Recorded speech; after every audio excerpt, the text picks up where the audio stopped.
സംഗീതത്തിന്റെ ഏറ്റവും വലിയ പുരസ്കാരം ഗ്രാമി അവാർഡുകളുടെ പ്രഖ്യാപനം നടക്കുന്നു. ലോസ് ആഞ്ചലസിലെ Crypto.com അരീനയാണ് 67ാമത് ഗ്രാമി പുരസ്കാര വേദി.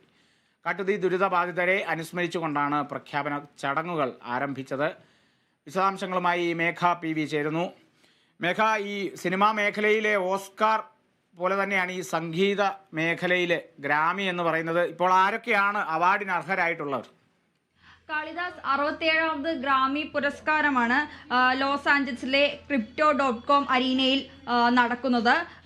മറ്റ് ഇത് ഗ്രാമി അവാർഡിനെക്കാട്ടും വ്യത്യസ്തമായി ഇപ്രാവശ്യം കാട്ടുതീ ദുരിതം ബാധിച്ചവരെ അനുസ്മരിച്ചുകൊണ്ടാണ് പുരസ്കാര ചടങ്ങുകൾ ആരംഭിച്ചത്. ഹാസ്യതാരവും എഴുത്തുകാരനുമായ ട്രെവർ നോവയാണ് പുരസ്കാര പ്രഖ്യാപനങ്ങൾ നടത്തുന്നത്. പ്രധാനമായും നമ്മൾ ഗ്രാമിയിൽ ഇപ്രാവശ്യം നോക്കുകയാണെങ്കിൽ ബിയോൺസ് തന്നെയാണ് ഗ്രാമിയിൽ ഒരു താരമായി ഇരിക്കുന്നത്.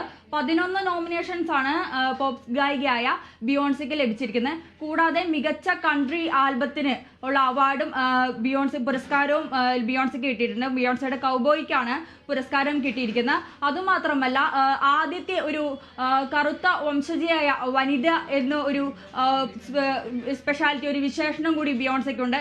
ഒരു ബെസ്റ്റ് കൺട്രി ആൽബത്തിന് ഉള്ള പുരസ്കാരം നേടുന്ന ആദ്യത്തെ കറുത്ത വംശജയായ ഒരു വനിത കൂടിയാണ് ബിയോൺസെ ഈ അവാർഡിലൂടെ കരസ്ഥമാക്കിയിരിക്കുന്നത്. പിന്നെ എടുത്തു പറയേണ്ട ഒരു കാര്യം, ബീറ്റിൽസ്, നമുക്ക് എല്ലാവർക്കും അറിയാവുന്ന വേൾഡ് ഫേമസ് ആയ ബാൻഡായ ബീറ്റിൽസിന്റെ മ്യൂസിക് ആൽബമായ നൗ ആൻഡ് ദെന്നിന് മികച്ച റോക്കിംഗ് പ്രകടനത്തിലൂടെ ഗ്രാമി അവാർഡ് ലഭിച്ചിരിക്കുന്നു.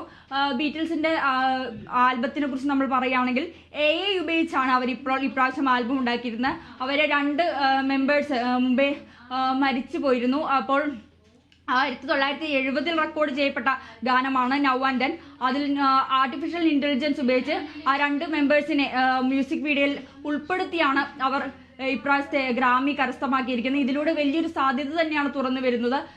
ആർട്ടിഫിഷ്യൽ ഇന്റലിജൻസ് എങ്ങനെയാണ് ഈ മ്യൂസിക് വേൾഡിൽ ഉപയോഗിക്കുക, എത്രത്തോളം അത് സഹായകരമാവും എന്നുള്ളൊരു സാധ്യത തന്നെയാണ് തുറന്നു വരുന്നത്.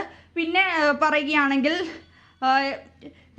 മികച്ച റോക്ക് ആൽബമായി തിരഞ്ഞെടുത്തിരിക്കുന്ന ദ റോളിംഗ് സ്റ്റോൺസിനെയാണ്. പിന്നെ മികച്ച ബെസ്റ്റ് ന്യൂ ആർട്ടിസ്റ്റായി തിരഞ്ഞെടുക്കപ്പെട്ടിരിക്കുന്നത് ചാപ്പൽ റോണാണ്.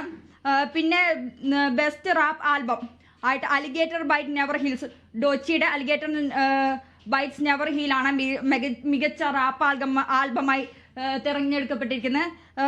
ഇന്ത്യയെക്കുറിച്ച് നോക്കുകയാണെങ്കിൽ നമുക്ക് ചന്ദ്രിക ടെൻഡർ, ഇന്ത്യൻ അമേരിക്കയായ ചന്ദ്രിക ടെൻഡറിന്റെ ത്രിവേണി ഒരു മികച്ച ആൽബത്തിനുള്ളൊരു അവാർഡും കൂടി കരസ്ഥമാക്കിയിരിക്കുന്നുണ്ട്. പ്രഖ്യാപനങ്ങൾ നടന്നുകൊണ്ടേയിരിക്കുകയാണ്. ഇന്ത്യക്ക് കൂടുതൽ നേട്ടമുണ്ടാകുമെന്ന് നമുക്ക് പ്രതീക്ഷിക്കാം. കാളിദാസ്,